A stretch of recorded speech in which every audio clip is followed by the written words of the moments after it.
Hola a todos, vamos a ver unas ideas básicas, unos conceptos básicos que son fundamentales para entender bien el modelo cinético corpuscular. Para ello voy a utilizar un material de vuestro propio libro, del libro electrónico que utilizáis. ¿Eh? En primer lugar, el concepto de que toda la materia está formada por partículas. ¿Eh? El modelo cinético corpuscular ofrece una explicación al comportamiento y a las propiedades de la materia y se basa en los siguientes principios. Partículas y vacío. Esto quizás es un poco lo que se nos hace más raro.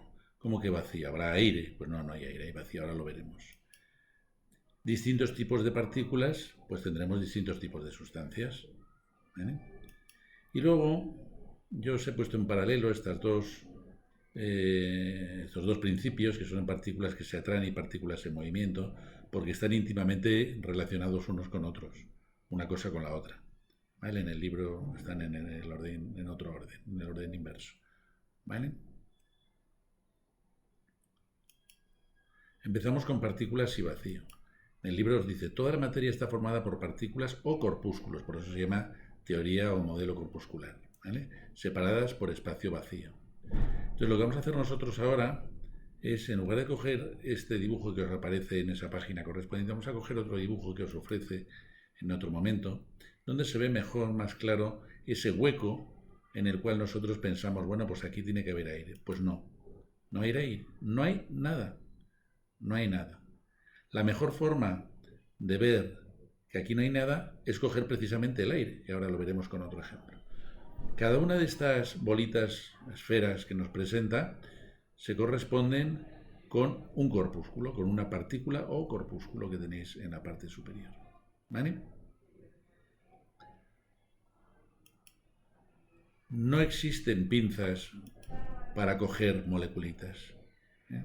Ahora están desarrollando unas balanzas nanométricas y tal, pero a nosotros esto no nos interesa. No nos interesa, ¿vale? Vamos a ver qué ocurre. Lo que vamos a hacer ahora es ampliar un poquito nuestras partículas, nuestro dibujo de corpúsculos, ¿vale? Y vamos a aplicar lo que acabamos de decir al aire. Sabemos que en el aire tenemos un 78% de dinitrógeno,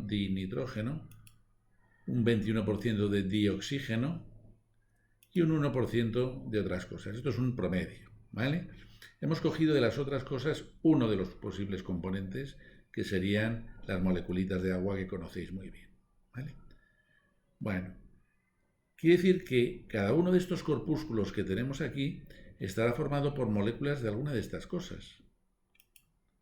Por ejemplo, nitrógeno, el dinitrógeno. Algunas de estas bolitas, de estos corpúsculos, serán moleculitas de dinitrógeno, mientras que otras serán de dioxígeno y otras serán de ese grupo de otros que aquí hemos ejemplificado con el agua, ¿vale? Y tenemos ahí una serie de moleculitas que no están en contacto entre ellas. Todo esto es el aire, lo que llamamos aire, está formado por esto, y si quitamos nuestro fondo que hemos utilizado para recordar que todo está formado por esos corpúsculos, lo que nos queda es nada, no es aire. El aire es todo esto, todo este conjunto, en el cual encontramos partículas de materia y vacío. No hay nada, ¿vale? Donde no hay moléculas, no hay nada. Cuando veáis los átomos veréis que donde hay moléculas, dentro de los átomos hay muy poquita cosa. Pero ahora vamos a centrarnos en el vacío que tenemos aquí.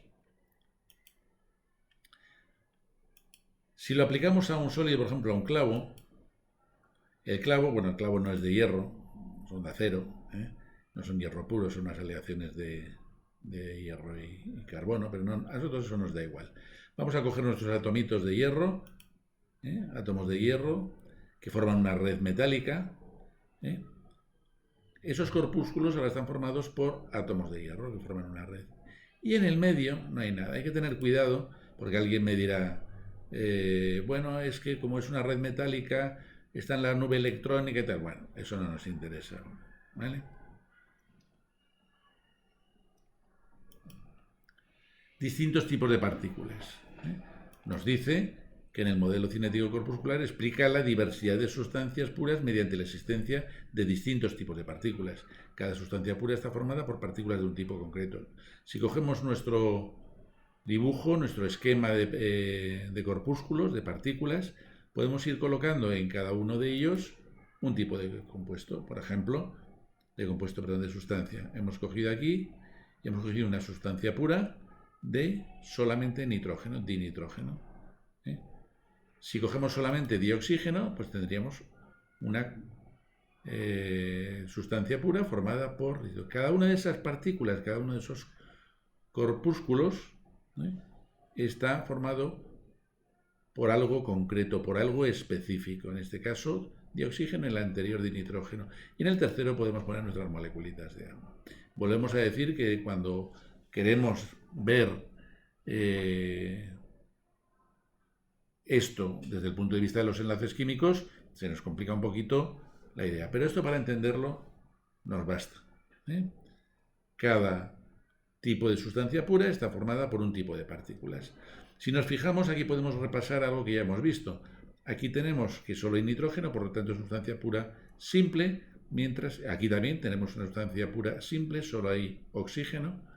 Y aquí, sin embargo, tenemos una sustancia pura compuesta porque lo que tenemos es hidrógeno y oxígeno. Partículas que se atraen. Esto es fundamental también. Es muy importante tenerlo en cuenta.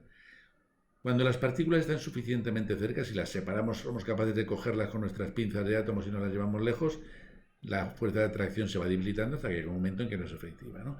Cuando las partículas están suficientemente cerca, se atraen entre ellas con una fuerza cuya intensidad depende de la sustancia en sí. Es decir, dependiendo de las partículitas que haya, se van a atraer con más o con menos fuerza. ¿Vale? Lógicamente, cuanto mayor es la fuerza de atracción entre ellas, más rígida es la sustancia. ¿Vale? Entonces entramos en un concepto fundamental que hay que tener claro. Fuerzas de atracción y de repulsión. Esto es la clave de lo que está pasando y lo que os va a explicar esta teoría. ¿Vale? Dice, las fuerzas de atracción son constantes y características de una sustancia. Son constantes y características a una distancia determinada, son constantes, no varían. Se debilitan con la distancia. Por el contrario, las fuerzas de repulsión están relacionadas con el movimiento y la energía cinética de las partículas. Esta energía depende de la temperatura. La energía cinética y la temperatura son, vamos a decirlas ahora, en lenguaje coloquial, primas hermanas, y no lo pongáis nunca en un ejercicio. ¿Vale? Con la distancia se debilitan, nos ha dicho. Fijaros que yo tengo aquí estas dos partículas. Cuando están muy cerca, la fuerza de atracción, la intensidad de las fuerzas de atracción es muy grande, y a medida que las partículas se van separando, esa intensidad de la fuerza se va debilitando. Tenemos aquí dos partículas distintas. Nos dice que la fuerza, la intensidad de esa fuerza, depende de la sustancia en sí. Aquí tenemos la sustancia que habíamos llamado el dioxígeno, y aquí tenemos la sustancia de los átomos de hierro. Fijaros que aquí he pintado dos flechas pequeñitas y aquí dos flechas gordas. Este tipo de sustancia tiene fuerzas de atracción muy intensas. Este tipo de sustancia tiene fuerzas de atracción muy débiles. Y nos decían, cuanto más débiles son las fuerzas de atracción entre las partículas, menos energía se necesita para separarlas. ¿Vale? Es decir, la energía que voy a necesitar para separar estas dos moléculas es mucho menor que la energía que voy a necesitar para separar, estas dos partículas, bueno, y moléculas en ese caso, estas dos partículas, porque la fuerza de atracción es mayor. Aquí necesito mucha más energía. Si os acordáis, las temperaturas variaban de unas sustancias a otras para producir los cambios de estado. Si cogemos nuestros ejemplos que tenemos aquí, el punto de fusión del oxígeno es de menos 218,35 grados centígrados o Celsius, mientras que el punto de fusión de hierro es de 1510 grados Celsius. Fijaros la diferencia, es brutal. Esa temperatura nos está hablando de la energía que voy a necesitar para separar estas partículas, para que empiecen, en este caso, a deslizarse, ¿no? Ya sabéis que lo primero que hay en el paso de sólido a líquido es que siguen juntas, pero ya se pueden mover de un lado a otro, no se mantiene la estructura fija. Si nos vamos a los puntos de ebullición, es decir, aquellos que nos van a permitir pasar de ese estado líquido que habíamos alcanzado aquí al estado gaseoso, fijaros que a menos 182,95 grados centígrados ya se convierte en gas. No a menos 10 ni a menos 20, no, sino a menos 182. Sin embargo, para convertir ese hierro en gas, que lo teníamos ya líquido, tenemos que subir más la temperatura hasta los 2862 grados centígrados. Fijaros la energía tan brutal que hace falta para conseguir separar esos átomos de hierro. ¿Vale?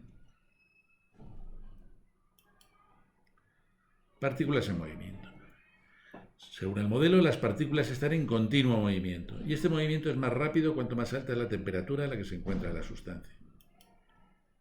Las fuerzas de atracción intensas reducen el desplazamiento. Hay movimiento, pero hay muy poco desplazamiento. De hecho, en lo sólido lo que vamos a encontrar, como veréis y habéis visto al comentarlo y a ver los dibujos, vamos a encontrar una vibración de partículas. Ahora, ¿a qué velocidad vibran las partículas? Pues esas partículas van a vibrar a más velocidad cuanto a mayor temperatura sea, cuanto más energía cinética le demos. Las fuerzas de repulsión intensas aumentan el desplazamiento y el aumento de temperatura aumenta las fuerzas de repulsión. Por eso se nos pasa de un estado a otro una sustancia cuando la calentamos, porque estamos aumentando las fuerzas de repulsión, estamos aumentando la energía cinética de las partículas. ¿Vale? Como consecuencia de eso nos vamos a encontrar unas partículas en estado sólido a temperatura ambiente y otras que nos las vamos a encontrar en estado gaseoso. Porque con un poquito de energía, con muy poquita temperatura, con muy poquita energía, conseguimos separar las moléculas del dioxígeno que se van a disparar, van a estar moviéndose de un lado para otro, más rápidas cuanto más calor haga.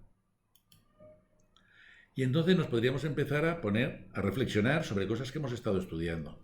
¿Vale? Esas cosas que hemos estado estudiando, por ejemplo, difusión, dispersión de unas moléculas en el seno de otras, acordaros de las disoluciones, bueno, de las dispersiones en general, nos llegan olores a la nariz porque la comida fría no nos proporciona un olor tan intenso cuando entramos, por ejemplo, en la comida, mientras que si se está calentando la comida nos huele más, se están desprendiendo más partículas. La comunicación química, acordaros de las polillas, que las hembras lanzan esas feromonas, esas sustancias químicas que los machos detectan a kilómetros. La detección de los perros que buscan drogas y explosivos. La temperatura ambiente, cómo afecta, que acabamos de comentarlo ahora aquí. Todo está relacionado con este modelo de partículas. Perdón. Bueno, estas ideas son fundamentales para entender lo que está pasando y lo que os van a contar y os han contado ya en el tema de esto. Lo que tenéis que recordar, la idea que tenéis que tener en la cabeza, por un lado el concepto de vacío y por otro lado las fuerzas de atracción y fuerzas de repulsión que aparecen.